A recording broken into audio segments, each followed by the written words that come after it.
With Virginia Tech's strong run game, I was wondering, what are the keys that you're looking at to stop the run? And in general, what have y'all done that's been successful in stopping the run so far this season? I think it's just going back to our basics and stay communicating on their shifts and their jet motions. They have a lot of swinging parts in their offense, so I think the key for us this week is just really the communication, because they have a lot of moving parts in their jet game and their power game with the QB. What's worked well for y'all, you think, so far in stopping the run? What do you think you've done well with the front seven? Oh, I think it was just heating them up with our blitzes, our exotic blitzes, that the new packages we put in this fall camp have been working really good for us these past 2 weeks. So I think the exotic blitzes that we put in this fall camp have really helped us this season. Thank you. All right, let's go to Greg Barnes. Hey, Jeremiah, to kind of build off of that, Virginia Tech's running back Khalil Herbert's averaging like 12.5 yards per carry. How much of that is him just running through big holes, and how much of it is him kind of fighting through tackles and making it difficult on the defense? Well, I watched it both. They have a really good, stout offensive line, so I feel like it's a little bit of both. They open up the holes for him, but when it comes to contact, he likes to put his shoulder down and drag tacklers along with him. So I think it's a combination of the offensive line and them having really a special back, not only in the run game but also in the pass game too. Thanks, Jeremiah. All right, JB Ricks, go ahead. Hey, Jeremiah, thanks so much for taking out the time for us.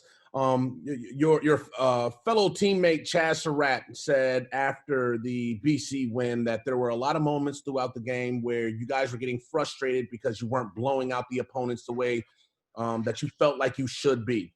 Is this Virginia Tech team an opponent that you guys kind of like need right now at this point of the season, considering everything that you've been through and knowing that you're going up against a quality opponent, that it's not going to be a situation where this is going to be a game that should be over by the third quarter or whatever? This could go down to the end. Is this the type of game you guys need at this point of the season?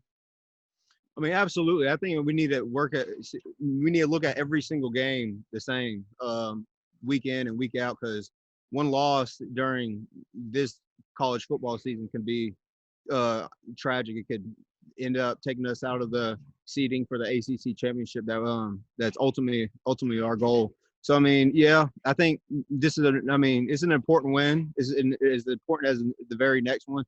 Every single week, we just want to go 1-0. All right, CL Brown, go ahead. Hi, Jeremiah, I was curious, when you face a back like Khalil, he's like 5'9", how difficult is the vision sometimes just on, you got offensive linemen that are like 6'5" and things like that across the board. So how difficult is it sometimes just to see him where he's at and where he looks like he's headed? I think it's really difficult, but throughout these past couple of years of being on the team, I mean, we got Michael Carter on our team, a fast, short scat back. So I think on defense, I think we have plenty of reps with it, especially with Michael Carter back in the back. I don't know if you're gonna get a better 5'8" back in the country than what Mike's giving you. So I mean, yeah, the size of the back definitely matters, but I think reading the offensive line's steps and their get off is something that we're gonna have to be keyed into this week. All right, and you mentioned earlier the jet motions in their offense. Can you explain what that is?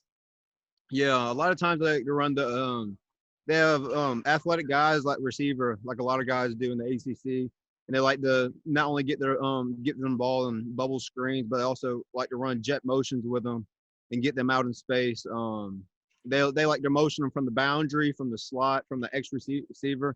So that's what I was talking about, a lot of moving parts with their jet motions. And sometimes they don't get the ball. Sometimes it's two separate plays in one. Sometimes they'll fake the jet and run a QB power or an inside zone. So you just got to be cued in, and whoever's on the one side of the ball and whoever's on the other side of the ball just have to stay in their gaps and play their responsibility.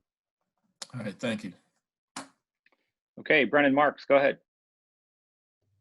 Hey, Jeremiah, thanks for taking the time. I'm just going to follow along this same train. What Jay Bateman said yesterday, that they create conflict. I'm assuming that's what you mean with all the motion and multiple things that they do. it depends on the coverage, I'd assume, but what does it look like for you when you're trying to read some of that motion? Like, are you just trained on the quarterback? How do you sort of go through the process of evaluating, where you're supposed to go on a given play like that? I mean, every play is different.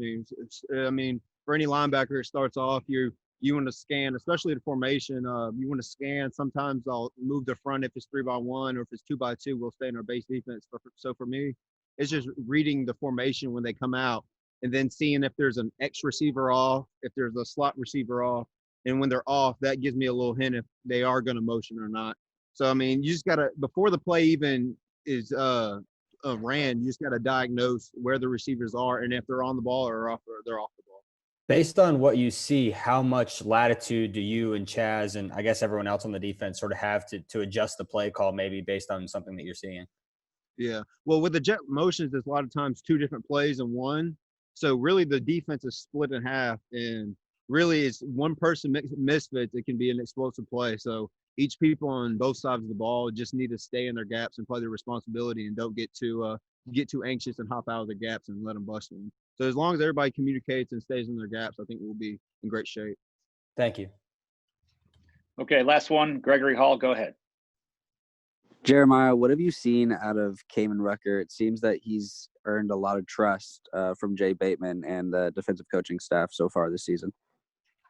Oh, absolutely. I mean, like a lot of our freshmen, he came in wanting to learn the defense immediately. I mean, he was in the film room every day with either Tamari, Tamon, whatever position he was learning. If he was at the end spot or if he was at the 4-eye, he was always in the film room wanting to get better. And even at practice today, like, he'll grab me off to the side and ask me, hey, so Jeremiah, what do I have right there here in this 3-by-1 formation? And they motion over the 2-by-2.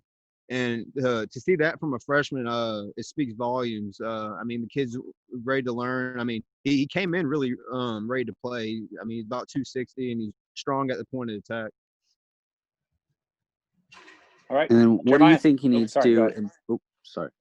What do you think he needs to improve on moving forward? Part is first step. When his first step's fine when in our base defense, but when there's a lot of moving parts, maybe his first step, when they motion into a say we're in a 3-by-1 and they motion to a 2-by-2, he has a different stunt step than he would in a 3-by-1. But I mean, that's just the learning process that comes along with it. Besides that, there hasn't been many flaws that I've seen from him. Watching tape from the Boston College game, he didn't really have many MIAs at all. He fit his gap and did responsibility really good.